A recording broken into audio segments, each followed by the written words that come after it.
তারপরে পূর্ণিমাতে কবজি ডুবিয়ে মাংসও খেয়ে নিয়েছি। তো বন্ধুগণ, একটা কন্ট্রোভার্সি করা যার কাজ, সে মানুষ নিজের লাইফটাকে এখন কন্ট্রোভার্সির দিকে ছুড়ে দিয়েছে শুধুমাত্র টাকা ইনকাম করার জন্য। তার নিজের কেচ্ছা বেঁচেছে, যে একদিন কিনা গলা ফাটিয়ে ফাটিয়ে ওয়াইটিতে বলেছে পারিবারিক কেচ্ছা বেচবে না, আর সেই নিয়ে সে ভিডিও বানিয়ে গেছে দিনের পর দিন। আজ সে তার পারিবারিক কেচ্ছাকে বিক্রি করছে, আর সেটা দেখে তার ভালোবাসার ভিউয়ার্সরা চোখের জলে নাকের জলে হচ্ছে। তো hey guys, welcome back to my channel. কেমন আছো তোমরা সবাই? আশা করছি তোমরা সবাই খুব ভালো আছো, সুস্থ আছো। তোমাদের ভালোবাসা, ঈশ্বরের আশীর্বাদে আমরাও কিন্তু বেশ ভালো আছি। তবে যা দিনকাল পড়ছে আর ভালো থাকা যাচ্ছে না বন্ধুরা। কেন কি, মানুষ এখন বুঝে গেছে যে কষ্ট করে টাকা ইনকাম করতে না প্রচুর কষ্ট লাগে। কি বললাম? কষ্ট করে টাকা ইনকাম করতে প্রচুর কষ্ট লাগে, কিন্তু ঠকবাজি, যোগচুরি, মিথ্যে কথা করে টাকা ইনকাম করলে খুব তাড়াতাড়ি টাকা কিন্তু ইনকাম করা যায়, আর সেই টাকা খরচা করতে গায়ে লাগে না। তুমি যদি কষ্ট করে টাকা ইনকাম করো, তোমার 10 টাকা খরচা করতেও গায়ে লাগে বন্ধুরা। কিন্তু যদি তুমি ফকটিয়ায়, মানে কি বলবো, নিজের শরীরের কোনো রকম ক্লান্তি ছাড়া টাকা ইনকাম করো, সে টাকা খরচা করতে তোমার বিন্দু মাত্র কষ্ট হবে না। ঠিক আছে? তো বন্ধুরা, আজকে আমি শুয়ের ভালোবাসার যে সমস্ত ভিউয়ার্স রয়েছে তাদের উদ্দেশ্যে কিছু কথা বলবো। তোমরা আজ 3-4 বছর ধরে ওকে দেখছো, ভালোবাসা দিয়েছো, প্রচুর মানুষ কমেন্ট বক্সে কমেন্ট করছে নিঃস্বার্থভাবে ভালোবেসেছি, কেন তুমি এরকম করছো? ভগবান করুক যেন আমি ভুল প্রমাণ হই, আমার যে ডাউট হচ্ছে সেটা যেন আমি ভুল প্রমাণ হই। মানে চিন্তা করতে পারছো, এই অন ক্যামেরা, এই যে আমাকে তোমরা বলতে দেখছো, এই বলাতেও মানুষ কতটা ওকে ভালোবেসেছে, কতটা পরিমাণ ভালোবেসেছে। কিন্তু সবার সাথে ও ধোঁকাদারি করছে। প্রথমে ও ধোঁকাদারি করেছে কন্ট্রোভার্সি জুনের যে ক্রিয়েটার ছিল তাদের সাথে, তারপর করেছে নিজের বান্ধবীর সাথে, আর এখন ভিউয়ার্স যারা ওকে সব সময় শক্ত মজবুত হাতে ওকে ধরে রেখেছে, ওর সে খারাপ সময় হোক, পুলিশ কেস হোক, যাই হোক না কেন, আর সেই মানুষগুলোকে ও ঠকাতে বসেছে। তার মানে এই মানুষটা কোনোদিন কারো ছিল না, কোনোদিন কারো হবেও না। এ শুধুমাত্র নিজের স্বার্থের কথা ভাবে, নিজের স্বার্থ ছাড়া কিন্তু এ কিচ্ছু বোঝে না।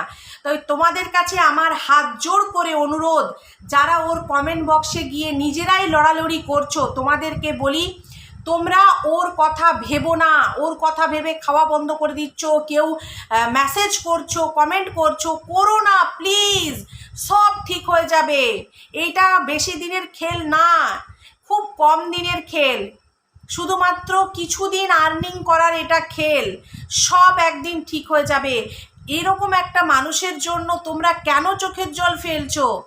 যে তার বর, মানে কি বলবো, তাকে ওয়াইটিতে সবাই ভেড়া বলে, কিন্তু আমি তাকে যতদূর দেখেছি বা আমার নিজের মানে সেন্স দিয়ে যেভাবে আমি বিচার করেছি, যার 7 চড়ে রা নেই, একটা মানে স্কুল টিচার, মানে বাবার ছেলে, পরিবার, তার বাবা একজন শিক্ষক, সেই পরিবারের ছেলে এইরকম অশ্লীল ভাষা যেগুলো বলে ও সোশ্যাল মিডিয়াতে ওর বরকে বেচেছে, এই কথাগুলো কখনো বলতে পারে? তোমরা মানলেও আমি মানবো না। কেন কি, ওই মানুষটাকে রে তো রে, রা তো রা, এইভাবে চলতো। অন ক্যামেরাতেও মানুষকে দেখলে অনেক কিছু বোঝা যায়। এই যে দার্জিলিং ঘুরতে যাওয়া, টাকা পয়সা, যদিও ও বলছে বর দিয়েছে, বর কিছুই দেয়নি। দেখো, যে বর মাস গেলে 10 থেকে 12 হাজার টাকা ইনকাম করে, আর দুজনের দার্জিলিং যাওয়া, ঘুরে আসা, শপিং করা না হলেও 40,000 45,000 টাকা খরচা হয় বন্ধুরা। তবে আমরা ফ্লাইটে গেছিলাম বলে আমাদের একটু বেশি হয়েছিল, হয়তো আমি ধরছি 30,000 টাকা খরচা হয়েছে, ঠিক আছে? সেই 30,000 টাকা বের করা অনেক কষ্ট। কিন্তু এখানে এরকম খাটের ওপরে বসে বসে ভিডিও করে যদি আমি ভাইরাল হই, আর এখান থেকে যদি আমি টাকা ইনকাম করি না, সেই টাকা খরচা করতে আমার গায়ে লাগবে না। আমি একদম মানে মনের কথা তোমাদের সাথে শেয়ার করছি। এই যে আমি সকাল ভোর 5টা থেকে উঠে সংসারের সমস্ত কাজ গুছিয়ে 10টার থেকে সময় কাজে যাচ্ছি, আবার আমি বাড়ি আসছি, এখন বাজছে ঘড়িতে 7:30, আমি এখন তোমাদের সাথে ভিডিওটা করতে বসেছি, সন্ধেবেলা করে বাড়ি আসছি। এই কষ্টের যে টাকাটা, এই টাকা 10 টাকা খরচা করতে গেলেও না মনে হয় যে এই 10 টাকাটা যদি না করতে হতো তাহলে ভালো হতো। কিন্তু এই যে তোমাদের সাথে কথা বলে এই টাকাটা ইনকাম করছি না, এই টাকাটা খরচা করতে আমার অত ভাবতে লাগবে না, কেন কি এটাতে অত পরিশ্রম নেই, ঠিক আছে? তো সেই জন্য তোমরা নিজেরা নিজেদেরকে কন্ট্রোল করো। তোমরা ভালোবাসা দিয়েছো, তোমরা পয়সা দিয়েছো, তোমরা বুদ্ধি দিচ্ছ, কমেন্ট বক্স তোমাদের চেক করছে, তো কোনো রিপ্লাই করছে কি? কোনো তোয়াক্কাই করে না। ওর সাধ্যসিদ্ধি হচ্ছে, ও ভিউজ পাচ্ছে, এটাই তো ও চেয়েছিল। ও মনে মনে এটাই চেয়েছিল। সমস্ত ব্লগারদেরকে দেখেছে এই নতুন ট্রেন্ডিং বিজনেস করতে, কি জায়গার পরিবর্তন, ঠিক আছে? জায়গার পরিবর্তন করে প্রচুর মানুষ প্রচুর টাকা ইনকাম করেছে, সেই জন্য সেও জায়গার পরিবর্তন করে এখানে ইনকাম করতে এসছে। আর ওই ফ্ল্যাটটা ও কিন্তু কিনেই নিয়েছে, আমার যতদূর মন বলছে কিনেই নিয়েছে। যদি ও IVF করাতো বা যদি ও বাচ্চা অ্যাডাপ্ট করতো তাহলে ওর বরটাকে তো বাদ দিত না, কেন কি একটা মেয়েকে তো বাচ্চা সহজে কেউ অ্যাডাপ্ট দেয় না, আমার জানা নেই, তোমাদের যদি জানা থাকে তোমরা অবশ্যই কমেন্ট করে জানিও। তো ওর বরটাকে ও সঙ্গে রাখতো, এবার অফ ক্যামেরায় বরটাকে সঙ্গে রেখে বাচ্চা নেওয়ার প্ল্যান করছে, সেটা একটা আলাদা ব্যাপার। কিন্তু বন্ধুরা, বরটাকে সম্পূর্ণভাবে ও কিন্তু প্রত্যেকটা মানুষের কাছে খারাপ করে দিচ্ছে। আর বর চুপ করে আছে কেন? বর তো জানে সবই নাটক, দুদিন পরে নাটক শেষ হয়ে যাবে। এই নাটক করে বউ আমার ইনকাম করছে, এসি চলবে, আমিও তো খাটে ঘুমাবো। ওই খাটে কি শুধু একলা ঘুমাবে? এসির হাওয়া কি শুধু একলা খাবে আর পোষ্যটা খাবে? তার সাথে বরটাও তো খাবে, সেই জন্যই বরটা এরকম করে রেখেছে। আর শ্বশুর শাশুড়ি এত কিছু হয়ে যাচ্ছে, বৌমা এত কিছু করছে, তারপরে ওপর থেকে খাবার পাঠাচ্ছে। বন্ধুরা, কোন শ্বশুর শাশুড়ি করে গো? কোন শ্বশুর শাশুড়ি? কেন কি শ্বশুর শাশুড়ি তো জানে বৌমা এখানে খাটের উপরে বসে বসে লোকের পিন্ডি চুটকে চুটকে বাথরুম করলো, রান্নাঘর করলো, ঘরে জিনিসপত্র করলো, ব্যাংক ব্যালেন্স করেছে, হ্যাঁ, তাহলে বৌমা ফ্ল্যাটে গেলে আরও টাকা ইনকাম করবে। বাস আমাদেরকে তো দিতে হচ্ছে না, বৌমা নিজের মতো নিজের ইচ্ছায় করুক, আমাদের তাতে কি? ওরা ওদের নিজের জায়গা বজায় রেখেছে শ্বশুর আর শাশুড়ি। এবার আসি একটা পয়েন্টে, সেটা হচ্ছে 3 মিনিট 9 সেকেন্ডে একটা মুভ থাম্বেল দিয়ে দিয়েছে, যেখানে এসি কিনতে গেছে সেখানে। কেন এত কিসের প্রাইভেসি? তোমার যদি গার্ডস থাকে তুমি পাবলিককে বলো, তুমি এদিকে ভিক্ষার ঝুলি পেতে বলছো আমাকে কিউআর কোডে পয়সা দিয়ে দাও, আমাকে কেস চালাতে হবে, আর এখন সেই পাবলিককে তুমি ধোকাতে রাখছো। তোমার লজ্জা করছে না সু?